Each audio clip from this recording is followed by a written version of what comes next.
Ciao a tutti amici, io sono Crix e porto contenuti su Warframe, Genshin Impact e The Sims 4. Stasera sarà una giornata un po' particolare perché andremo a parlare di quello che è stato l'aggiornamento con il devstream praticamente il 25 settembre.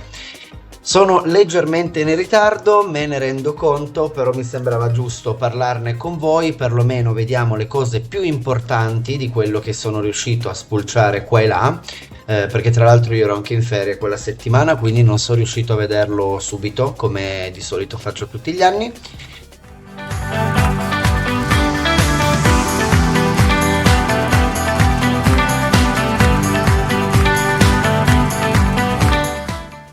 Allora, cioè non il più grande perché in realtà ci sono un po' di novità, alcune belle, una in particolar modo brutta, ma la vedremo dopo. Allora, praticamente il prossimo aggiornamento uscirà il 15 ottobre su tutte le piattaforme. Quindi principalmente verranno messe alcune cose, non mi sembra tutte, ma dopo lo vediamo. Comunque, non tutte, però noi adesso vediamo cosa hanno annunciato, vediamo le grandi novità. Alcune cose usciranno già il 15 ottobre, invece altre no, richiederanno più tempo.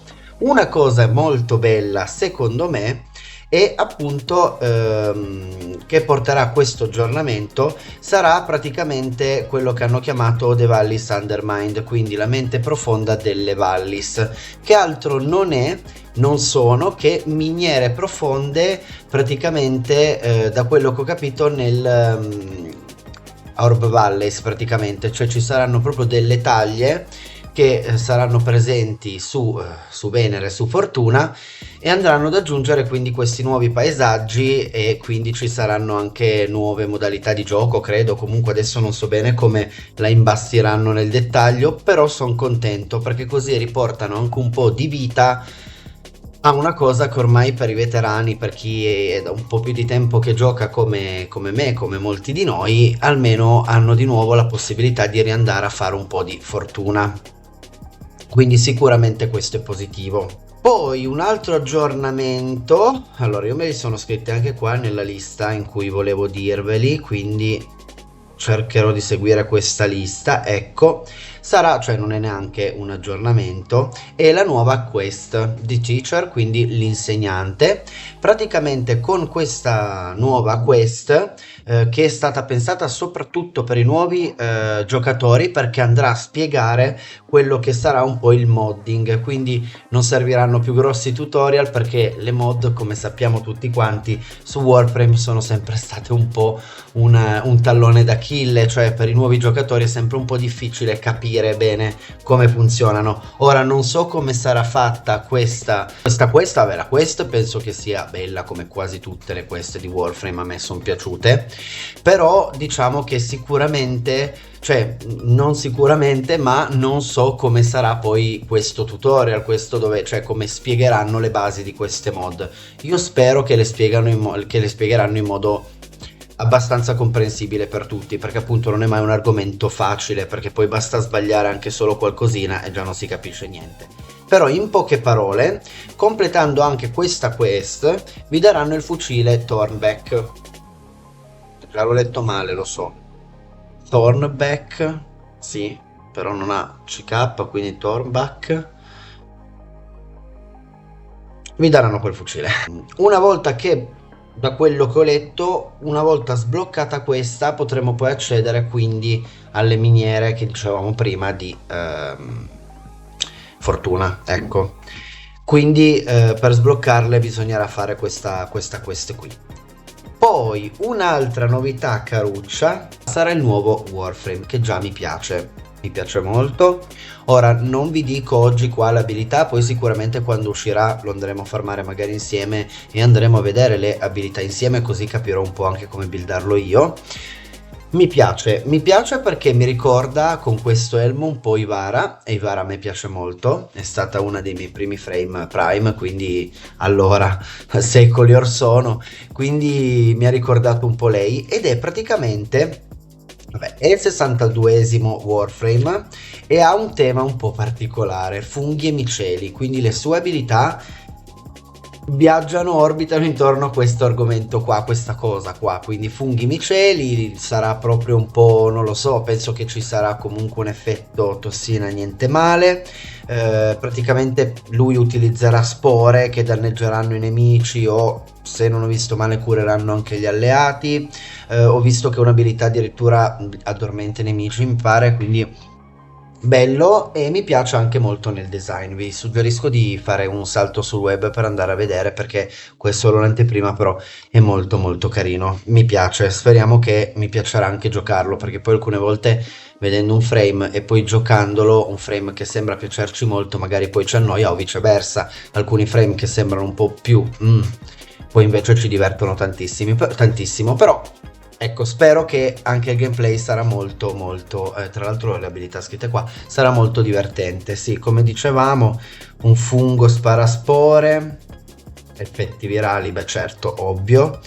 E quella che fa addormentare, qual è? Addormentano i nemici, la terza, ok. L'ultima scatena un caotico fungo balistico che insegue i nemici e rimbalza in modo esplosivo su tutto ciò che tocca. Secondo me sarà divertente. Non mi esprimo di più, ma secondo me sarà divertente giocarlo. Un'altra cosa che ci sarà, io purtroppo qua sono un po', ecco, io non ho mai giocato Oberon più di tanto, però sarà un rework di Oberon. Praticamente cosa fanno? Vanno ribilanciate, cambiano leggermente le abilità, praticamente per renderlo più utile e moderno, perché effettivamente un Warframe che è uscito molto tempo fa, quindi aveva bisogno un po' di essere ritoccato. Anche molti altri in realtà secondo me hanno bisogno di qualche ritocchino, però vabbè, fa niente. Poco a poco mettono a posto tutto, quindi mi fa piacere, piacere. Quindi allora, da quello che ho capito, Smite avrà nuove interazioni con l'Overguard praticamente. Reneval, come già che si chiama, l'ho scritta male, vabbè, l'abilità comunque che cura, costerà meno energia e curerà meglio, quindi questo molto bene, perché comunque avendo nemici sempre più forti anche le cure devono essere abbastanza toste, perché altrimenti non regge.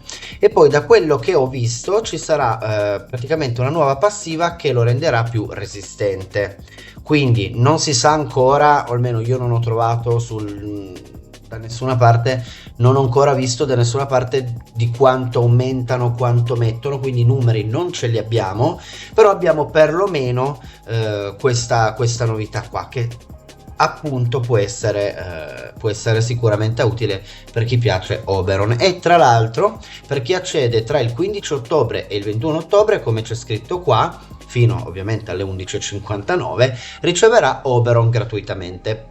Oberon base, quindi non il Prime, però chi ancora non l'ha fatto, anche solo da maxarlo e poi metterlo nell'helmet, può essere sicuramente positivo. Quindi queste sono le grandi novità che volevo dirvi.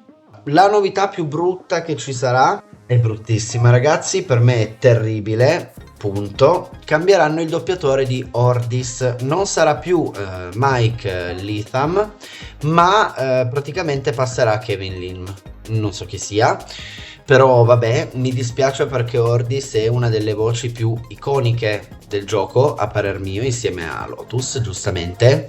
Riconoscerei la voce di Ordis tra mille. Però attenzione, non cambieranno tutte le sue battute, cioè quelle vecchie, da quello che ho capito, le lasciano e andranno poi semplicemente, quando registreranno quelle nuove o aggiungeranno interazioni su Ordis, semplicemente le andranno a fare con un nuovo doppiatore. Mi dispiace, non so a voi, a me dispiace, lo ammetto. Poi vabbè, arrivano appunto per Wukong e per Lavos, sì, eccolo qua. Arrivano delle altre skin, però dovrebbero essere, ecco, adesso non so se, vabbè, tanto sono skin, tra l'altro sì, si vedono tutte e due, carine. Mi piace molto quella di Wukong, in realtà, niente male. Quella di Lavos, sì, particolare, carina, ma preferisco quella di Wukong. Poi, oltre a questo, vabbè, hanno detto che ci saranno nuovi contenuti su Tennogen, però queste sono cose proprio migliori, per proprio un po' quelli un po' più appassionati, secondo me. Poi un'altra bella cosa che ci sarà di nuovo è il ritorno dell'evento di Halloween, visto che ci stiamo avvicinando. I Knights of Naberus, praticamente da quello che ho capito ci sarà una versione speciale e un po' più tenebrosa del Barocchi-Tir. Sono appunto stati mostrati dei teaser praticamente sul futuro e tra questi c'è un protoframe che si chiama Uriel o Roat, non lo so pronunciare, Roat, Uriel, e praticamente arriverà poi con aggiornamenti futuri, quindi questo non arriverà il 15 ottobre. È un'idea molto carina, mi è piaciuta, ma poi questo lo vedremo meglio nel dettaglio quando ci avvicineremo. Comunque sappiate che c'è quindi questo nuovo protoframe, ma se non ricordo male, tra l'altro questa non era neanche una novità perché si era già visto, mi sembra, il Tennocon, mi ricordo di qualcosa di Uriel, quindi non è proprio una novità. E poi hanno accennato una futura praticamente rielaborazione dell'operatore. So che cambiano un po' la grafica dei capelli, lo mettono un po' a posto, qualcosa del genere. Ci saranno, praticamente migliorano un po' l'estetica degli operatori. Ci sarà anche una differenza per gli abiti maschili e femminili. Mi sembra che abbiano detto che si possa aggiungere poi il Sigma anche all'operatore, quindi sono tutte cose un po' carine che sicuramente quando migliorano il gioco fanno piacere, quindi bene, molto bene. Quindi con questo è tutto. Ovviamente io voglio sapere, per chi è su YouTube anche sotto nei commenti, quale aggiornamento vi piace di più e quale vi entusiasma di più, quale di meno, ovviamente. Sono contento appunto anche dell'aggiornamento di Oberon, perché così è l'occasione anche per me di rispolverarlo un po', perché è da tanto che non lo gioco in realtà. E spero che anche a voi abbiano fatto piacere tutte queste novità. Poi ovviamente dalla prossima settimana, no, la prossima non è ancora il 15, quindi da quella dopo dovrebbe essere. Così andiamo a vedere magari tutto poi insieme. Come sempre, grazie di essere stati con me, mi ha fatto tantissimo piacere. Se avete domande o suggerimenti anche per le prossime live o i prossimi video su YouTube, scrivetemi, fate richieste, non preoccupatevi, anzi così mi aiutate anche a capire che cosa vi può piacere o interessare di più, quindi ve ne sarei grato. Vi è piaciuto il video? Mettete un bel like e iscrivetevi al canale, che anche quello mi fa piacere. E noi ci vediamo sempre il lunedì alle 21 con Warframe su Twitch, e su YouTube ci vediamo quindi sempre il venerdì a mezzogiorno. Buona serata, alla prossima, ciao da Crix!